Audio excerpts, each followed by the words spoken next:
கால்நடையிலே வளர்க்கும் அனைத்து விவசாய பெருமக்களுக்கு வணக்கம். இந்த வீடியோவில் நம்ம எதை பற்றி பார்க்க போகிறோம்னா, பிறந்த கன்றுக்குட்டிகளுக்கு சீம்பால் கொடுப்பதன் அவசியம் என்ன, அதனை செயற்கை முறையில் எப்படி தயாரிக்கலாம் என்பதை பற்றி நம்ம இதில் பார்க்க போகிறோம். முதல்ல சீம்பாலில் என்னென்ன சத்துக்கள் இருக்குது அப்படின்னு நம்ம பார்க்கலாம். கன்று ஈன்றவுடன் தாய் பசுவின் மடியில் இருந்து சுரக்கப்படும் கெட்டியான சிறிது மஞ்சள் நிறமான முதல் பால் தான் சீம்பால் எனப்படும். சீம்பாலானது இரத்தத்தில் உள்ள புரதத்தில் இருந்து சில நிணுவியர்களின் தூண்டுதலால் கன்று ஈன்றுவதற்கு சில வாரங்களுக்கு முன்பு மடியில் உருவாகிறது.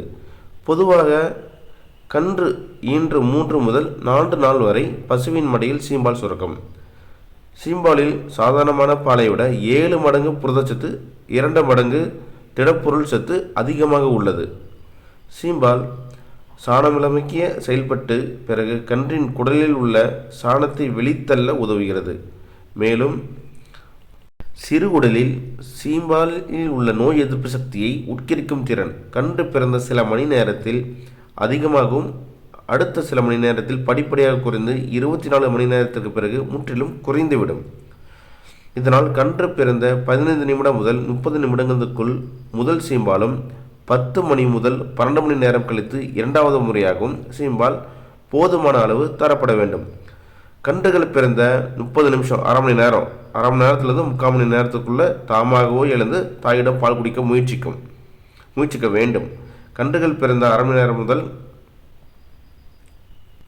கன்றுக்குட்டி பிறந்து ஒரு அரை மணி நேரத்தில் 3/4 மணி நேரத்துக்குள்ளே தானாகவே எழுந்து பால் குடிக்கணும். அப்படி பால் குடிக்கவில்லை என்றால், அப்படி அவை தானாக எழுந்திருக்கவில்லை என்றால் கன்றுக்கு தாய் பசுவிடமிருந்து சீம்பால் குடிக்க உதவ வேண்டும். நாமளே கன்றுக்குட்டி மடியிலேருந்து பால் கறந்து கன்றுக்குட்டி கொடுக்கணும்.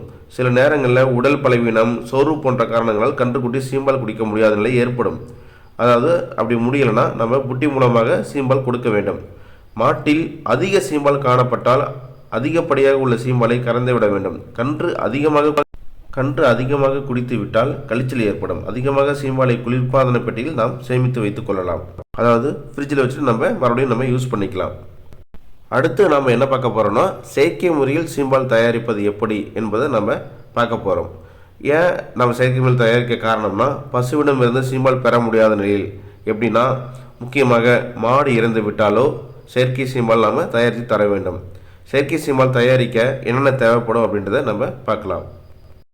செயற்கை சீம்பால் தயாரிக்க தேவையான பொருட்கள் என்னென்னு பார்த்தோம்னா, ஒரு முட்டை, 300 மில்லி தண்ணீர் வேண்டும், ஒரு தேங்கரண்டி விளக்கெண்ணெய், ஒரு ஸ்பூன் வேணும், ஒரு டீஸ்பூன் விளக்கெண்ணெய் வேணும், அப்புறம் 1/2 லிட்டர் பால். இதெல்லாம் தேவையான பொருட்கள்.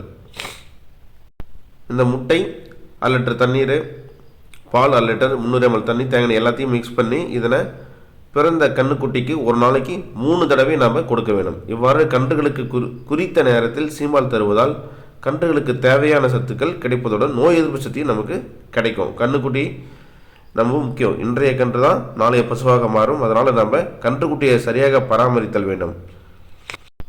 கன்றுக்கு தேவையானது சீம்பால்களும், முதல் 3 மாதங்களுக்கு 2 மாதங்களுக்கு சீம்பால் பால்களும் பூச்சி மருந்து தான், வேறு எந்தவும் தேவையில்லை. இதை நீங்கள் சரியாக பயன்படுத்தினாலே கன்றுகளுக்கு எந்த பாதிப்பும் ஏற்படாது.